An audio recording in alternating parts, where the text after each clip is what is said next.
Hey everybody, how you doing? Tom Barnas here. Stories from the 78 with the 250th birthday of America in 2026. There's a lot of things starting to pop up about our nation's founding or the founding fathers of our nation in general. I mean, Ken Burns has an amazing documentary on PBS right now about the Revolutionary War. There's amazing things about Abraham Lincoln, about Benjamin Franklin, George Washington. It's fascinating to really go back in time and see some of this history. And with Abraham Lincoln being from Illinois, there's a little politics, little schmoozing going on for him to get in the White House.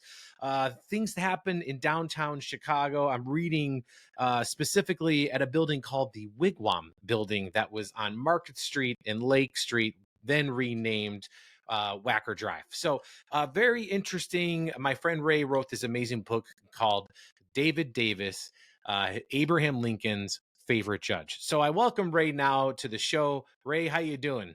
I'm doing great, Tom. How are things there? Oh, good. You know, it's that time of year where people are out shopping. Maybe they want to get a stocking stuffer, if you will. And you have a fantastic book, David Davis, Abraham Lincoln's favorite judge. People don't know David Davis, but you certainly did. And you have a fun story to tell. Well, I started out like the great majority of the population knowing nothing about David Davis until my wife and I were visiting the Abraham Lincoln Museum and Library in Springfield. Fantastic place, fantastic exhibits. And we were driving back we live in a very northeastern corner of Illinois, and we were looking for Oh, another historical site to stop at. It was before TripAdvisor, so my wife had the old guidebook and we uh-huh. saw David Davis home in Bloomington and decided to stop there. Bloomington, Illinois? Bloomington, Illinois. Man, I went to school in Bloomington, Illinois. I didn't even know about this. So where'd you go? ISU or I Wesleyan? did. ISU. It's a great school. Yep, right there. So tell me about this man because he had some significant impact and to why perhaps he is Abraham Lincoln's favorite judge. Um, he had a tough start in life. I suppose a lot of people back then in the 1830s, 40s, 50s had a tough start. But Hmm. his father was a doctor, which you would think would be a good start in life. But his father died 8 months before David Davis was born. And his mother lived on a plantation, which would seem to show it'd be a good economic background for him.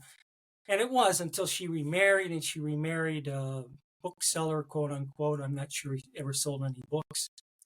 He was pretty poor all the time and used David Davis's inheritance that he got and treated David Davis not the best way, shuffling him from family member to family member and relative to relative. So he grew up sort of on his own, including at 13 years of age when his stepfather put little David on a stage, sent him to Kenyon College, which wasn't built yet in the middle of Ohio. And Hmm. David Davis was there for 4 years, earning his own way in the world, helping build um, At 13? 13. My goodness. Life Yeah, certainly was different back then, huh? yeah, it was different. It was different for everybody, but that was still pretty young. David Davis's mother, when she got married, was 15, and so had a Wow. hard time helping him with much during his lifetime. And that's why he was on his own.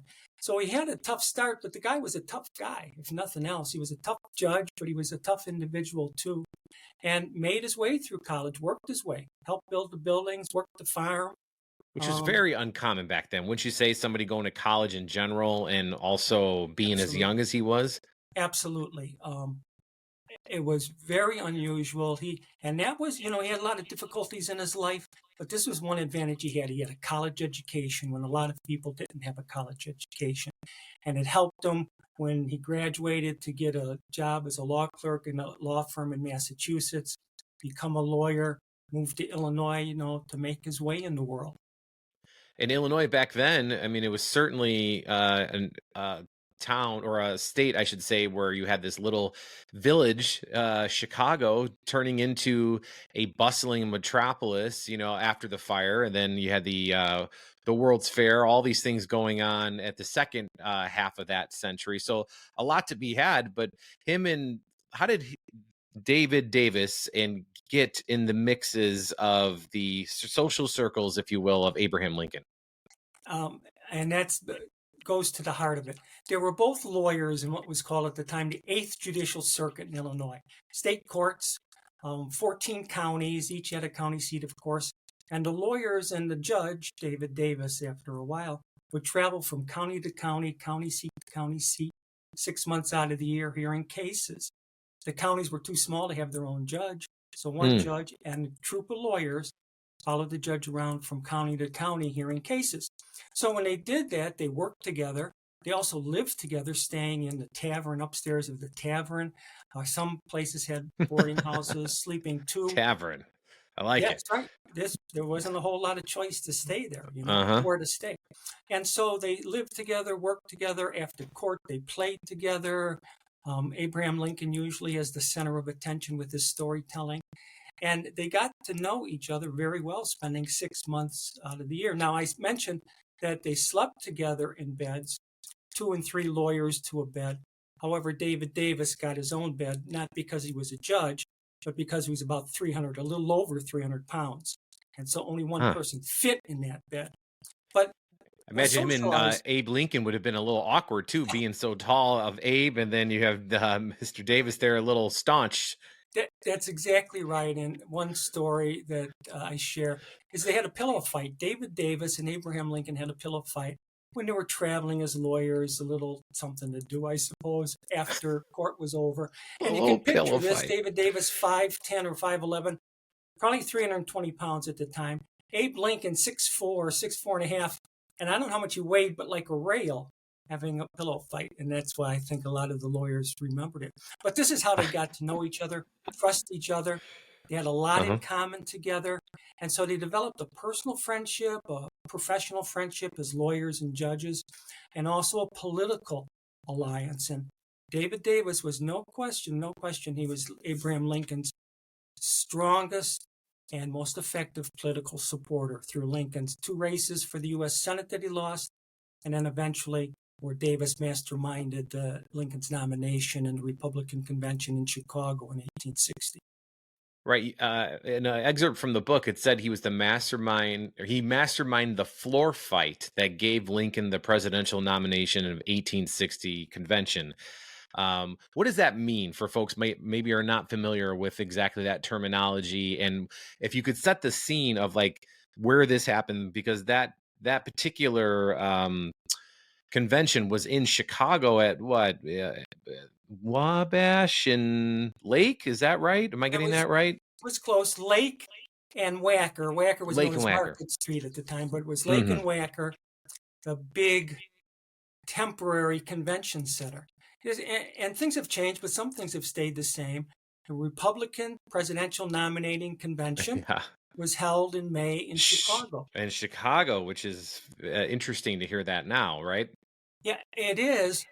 But Chicago, one reason Chicago was chosen over Cleveland, Ohio, and St. Louis, Missouri, and New York was that Illinois, quote unquote, didn't have a horse in the race.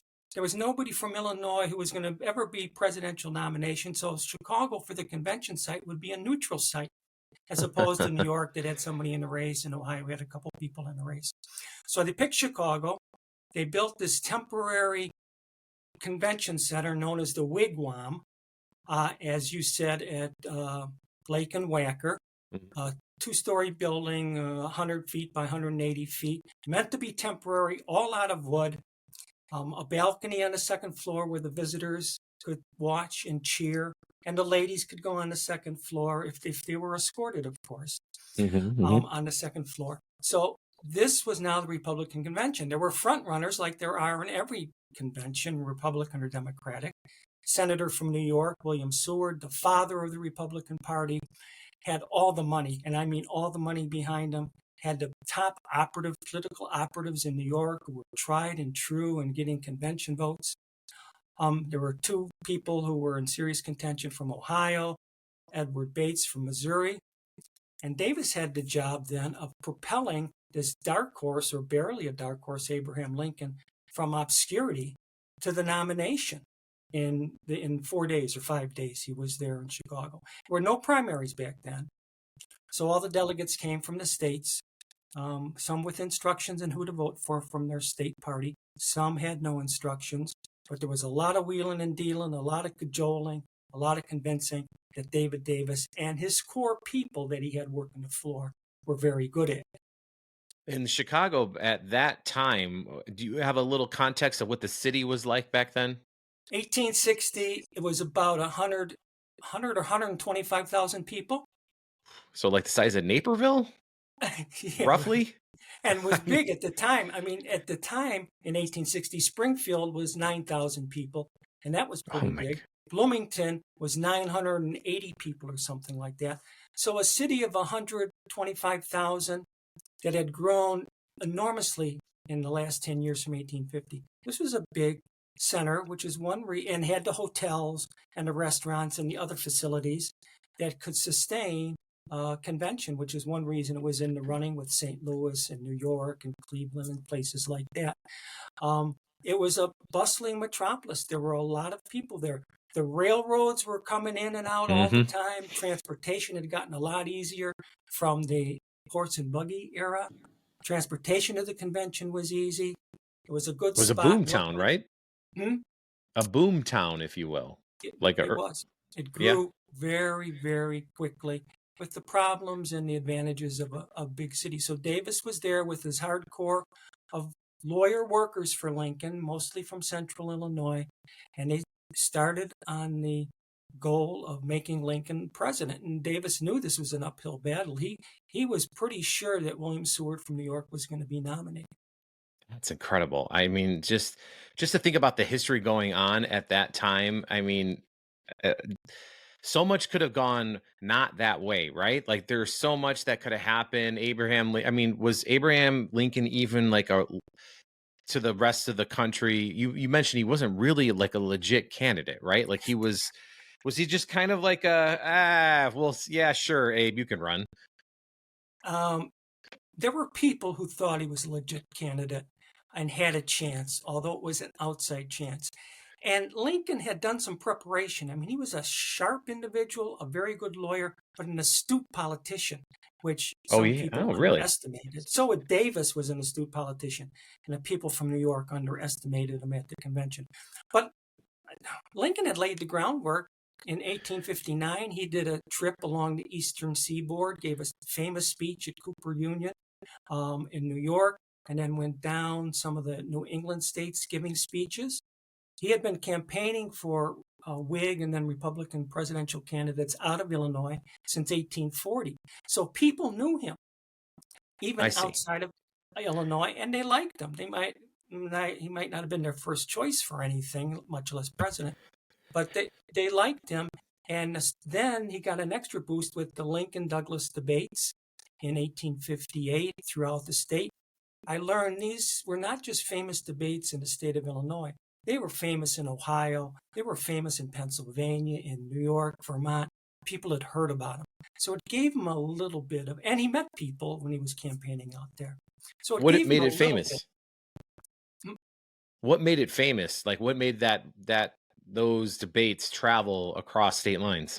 Because Republicans, and some were still Whigs at that time, but non-Democrats, all the other parties except Democrats, thought that Lincoln did the best job in refuting Douglas and thereby refuting the Democrats' talking points. Lincoln did the best opposing and showing the faults in the Democrat Party and in Stephen Douglas. And so, because they thought he did such a great job, a lot of Republican organizations from out of Illinois ordered copies of the debates to use in their own attempts in their own state to confront the Democrats with the shortcomings in their opinions. It was that because, like I said, he was a sharp politician. He did an excellent job refuting and defeating Douglas's arguments, and those refutations and arguments caught on in other states. Fascinating. time to give people context within Chicago history. This is about 10 years before the Chicago fire. So Chicago was a bustling town that wasn't the second city quite yet, but it was a town of, you mentioned that was the wigwam was a wood building. Many buildings in the city were wood, or the sidewalks were, some of the streets were, if not all the streets at that time were. So a much different city than what people realize today, but a city that still had a little grease in its wheel, right? Now, it's very well put. There were smart, sophisticated, mostly honorable politicians Hmm. back then, and that political nature of the city has never changed. I mean, David Davis, one point I make in the book, he was brutally honest in his dealings, although there were some exceptions to that, like in the political convention at the Wigwam. Hmm.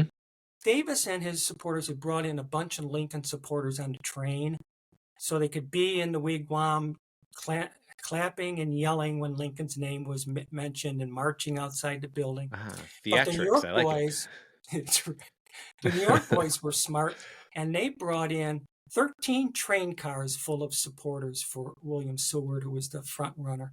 Davis sees this, and he says, 13 cars full of supporters for Seward. We got to bring in more Lincoln guys from Uh-huh. Indiana help. And they did, and they had no problem because Davis and other Republicans had a lot of railroad contacts. So they got them all to Chicago, another couple thousand Lincoln supporters. They got them here, and then they realized all the tickets for the Wigwam to get in, the passes, the visitors' passes, the delegate passes, had all been distributed already. There were no more tickets to be had. Now, that might defeat some people, Tom, but not Davis and his Republican supporters. They had the idea that it was really just the original tickets that had all been used up. No problem in printing some duplicate, they call them, tickets. Other people might call them forged tickets. But Sure. Lincoln's people call them duplicate tickets. And a friendly printer in Chicago print them up, distribute them out to all these new Lincoln people that they brought in on the trains, and just flooded the Wigwam. A smart political move. We Yeah. don't think we don't criticize that because Lincoln was probably our best president. But there were maneuvers that were made like that, not just by Davis and Lincoln supporters, but by supporters of all the candidates. Well, and So that's there why. is, Well, I was to say that's why Lincoln loved him so much. I mean, he did things maybe that were, I don't know, not like that. Just kind of coloring outside the lines just a little bit. But he also honed the ability to hear cases famously for being impartial, right? And like that's what endeared him to Lincoln, to continue that relationship as he became a judge and as Lincoln became president. Is that right? yes, the impartiality was like in David Davis's DNA. He was absolutely impartial as a judge. Lincoln was his favorite lawyer. He did everything possible to further Lincoln's career from 1840 to 1860 outside the courtroom. But when they were in the courtroom, Lincoln was treated like any other lawyer. As a matter of fact, Lincoln lost more, what we call bench trials. Lincoln lost more trials in front of Davis without a jury than he won. Lincoln got Really? hollered at by the judge. You can read in some of the transcripts, just like Davis yelled at other people. And Lincoln did respect that impartiality. And there's one thing that drew them together, Davis's ability to stay impartial. He was riding the circuit in the 8th Judicial Circuit. He was just at that same degree of impartiality when Lincoln appointed him to the United States Supreme Court and ruled for Lincoln's position sometimes, ruled against him sometimes. One big one was about how some of the Civil War era rulings, right? And that's kind of where they were at odds a little bit on the decisions. But was it a respected decision, or did Lincoln was like, what are you kidding me? Like, come on. No, when Lincoln appointed Davis, he knew he was appointing a friend and a person who was going to work hard as a judge. But Lincoln knew he was not going to rule in Lincoln's favor all the time. So He had spent a lot of years with David Davis, hearing Davis's opinions on things. So most of Davis's opinions, including his most famous one in a case called Ex parte Milligan, when Davis said, the president cannot try civilians in military tribunals. When the state is not been invaded, the civil courts are in operation, somebody breaks the law, you got to take them to the civil court. You can't do a military trial. Lincoln knew he was going to rule that way. Lincoln respected independence. He knew the judiciary had to be independent. And so it caused no friction. I mean, there was a little friction at times between Davis and Lincoln, but it was always on personal things, usually Davis pushing and pushing and pushing to get friends appointed or military leaves for people or promotions in military. But the rulings never caused a problem between the two. Lord Layman, who was one of the other traveling lawyers and the U.S. Marshal when Lincoln became president, said, and I think it's accurate, he never knew, and he traveled the circuit with him, he never knew Davis and Lincoln have an argument or a crossword about anything. And I think that that's true. Man, how times have changed in regards with that relationship between a judge, a Supreme Court judge, and a president of the United States. Like, if you look at what's going on today versus then, everything's easier to look back in rose-colored glasses. But when you have actual accounts of how the judge is famous for being impartial, my goodness, that's something that feels like doesn't exist today in politics at all, right? At least the press and the partisan political parties seem to want everybody to believe that. I'm a retired judge, so I'm a little bit, I suppose, biased on this, Tom. But No, it's a good one. I'd love to hear it. In my opinion, judges do their best to be impartial and set aside friendships, political views, social views, and whatever, and do their best to decide the case on the facts presented in court and what the law is, regardless if they agree with the law or not. But the judges aren't always portrayed like that. And like you're saying, No. most recently, they're portrayed just the opposite. And my opinion is part of the problem is this. When the Supreme Court, U.S. Supreme Court, because that's the only court anybody ever cares about, when the U.S. Supreme Court renders a decision, the analysis in the papers and among the political parties isn't, is this reasoning by the judges in this case logical and consistent with the law and the facts? They don't ask that question. What they ask is the decision help us or hurt us in our partisan agenda? And if it helps us, it was a great logical decision. If it hurts us, it was unconstitutional or ridiculous or whatever.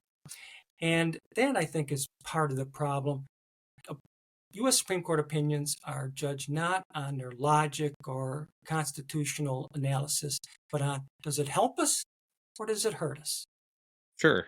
I meant more of the president being outspoken to some of the rulings of the Supreme Court, not necessarily the media, but just the president himself saying things where, doesn't quite help things, but going back to your point, if he liked it, it's the greatest decision ever.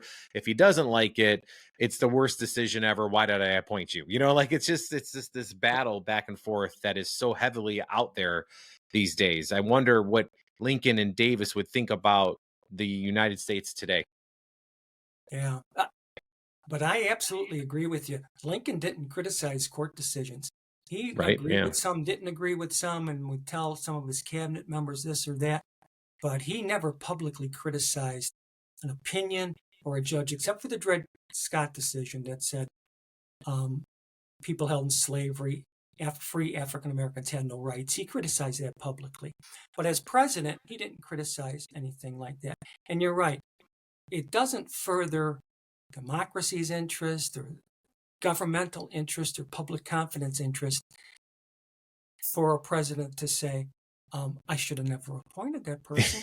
Yeah. Really what they're saying is I shouldn't have appointed that person. They're using their own mind to the best of their ability to objectively decide cases. That's what they're supposed to do. That's what they're supposed to do. So, yeah, I mean, it's nice. So I suppose if that's happening, then it's working. It's just not working in somebody's favor, right? Well put. I agree. This fascinating story. There's so much more there within the book, but you have to read the rest. We'll let them read the rest, Ray. But thank you for putting this all down. How long did you work on this book? Well, seriously, writing about 4 years. The research was the better part of a decade before that. David Davis's descendants have said the David Davis family from the beginning never threw away anything. And I Oh, think that that's true.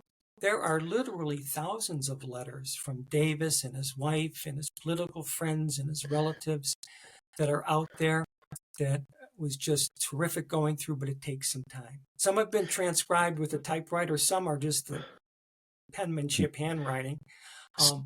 But that was fascinating, but it took some time. So it took me some time to do all the research and going to some libraries to actually get the research done. Then about 4 years to write it and do a little more research. It's a big project. yeah, it's a huge project. Were you lucky enough to hold any papers that Abraham Lincoln penned? Yes, some, and some, in my thought, because I'm sort of a David Davis fan, I'm sure you couldn't tell. Uh, Well, you I wrote a book. Yeah, that's true. Some of David Davis's stuff, not only his letters and his wife's hundreds of letters that she wrote, but stuff like David Davis's address book that he had. It was still with the Springfield Library that I got to look Fascinating. at. So, and some things like his train pass on the inaugural to take the inaugural train when Lincoln was getting um, on his train on the way to be inaugurated president, and Davis's card, his legitimate non-duplicate card that got him into the wigwam for the Republican things like that. It's fascinating for somebody like me to say Davis had this in his hand. Davis used this to get in. It was a Yeah, great that's all. experience. It's wonderful that it's still there for people to see it and research it and learn about it. What was the, um, how did Davis fare after the president was assassinated? Um, when President Lincoln was assassinated, David Davis was home in Bloomington sick. He was sick a fair amount, partly because of his weight, partly because he Yeah. was diabetic, and other problems. But he was sick. He was not in Hmm. Washington. Um, and Abraham Lincoln's son, Robert Lincoln, the day Lincoln died, telegraphed David Davis in Bloomington, saying to David Davis in these terms, Judge Davis, please come to Washington immediately. We need your advice, and we need somebody to take care of all my father, Abraham Lincoln's affairs, meaning his Oh, money, his jeez. papers, and things like that. So Davis got on the train. He was sick, but he went out there and helped Mary Lincoln and Robert Lincoln decide where Abraham Lincoln should be buried, what cemetery, whether he should stay in Washington or come back to Springfield, which he did. Took charge of all his money to increase it. Became Tad Lincoln, Abraham Lincoln's son, became his guardian, and it was traumatic for David Davis. Certainly nobody was expecting this. It was traumatic. He was sick on top of it, but he did what was necessary to help as much as he could, especially help Robert Lincoln, who needed some help. Yeah. Not only that, but the rest of the country at the time as well, it seems. Exactly right.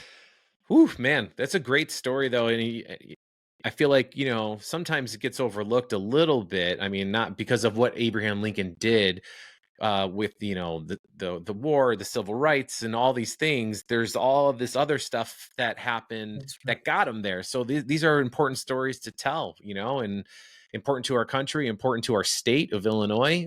So very, very well done, sir. Thank you. My pleasure. And that's one reason I wrote the book. Hopefully, some people can read it and see exactly what was going on then, who helped Lincoln, what things Lincoln did and Davis did were good, and some mistakes they made, but that it all turned out for the benefit of the country. So I appreciate Absolutely. the opportunity to be here and talk a little bit about it. Oh, for sure. And the best way for people to go on and get the book, do you have any book signings, or you want them to go to a website, University of Illinois I think it's .edu for books. But you got any Univers- other place? University of Illinois Press was nice enough to publish the book. University of Illinois Press is selling the book. Amazon has the book. Bookstores have it or can get it. Other book outlets, go on the internet, you can find it. But Amazon and the publisher are probably the easiest if you're not near a bookstore. Yep, good stocking stuffer. And to enjoy by the nice warm fire. Appreciate the freedom that we have, that you can read a book in your own house. And and all the people that fought for it, including David Davis, Abraham Lincoln, and many others. But either way, a fantastic story. So thank you for sharing.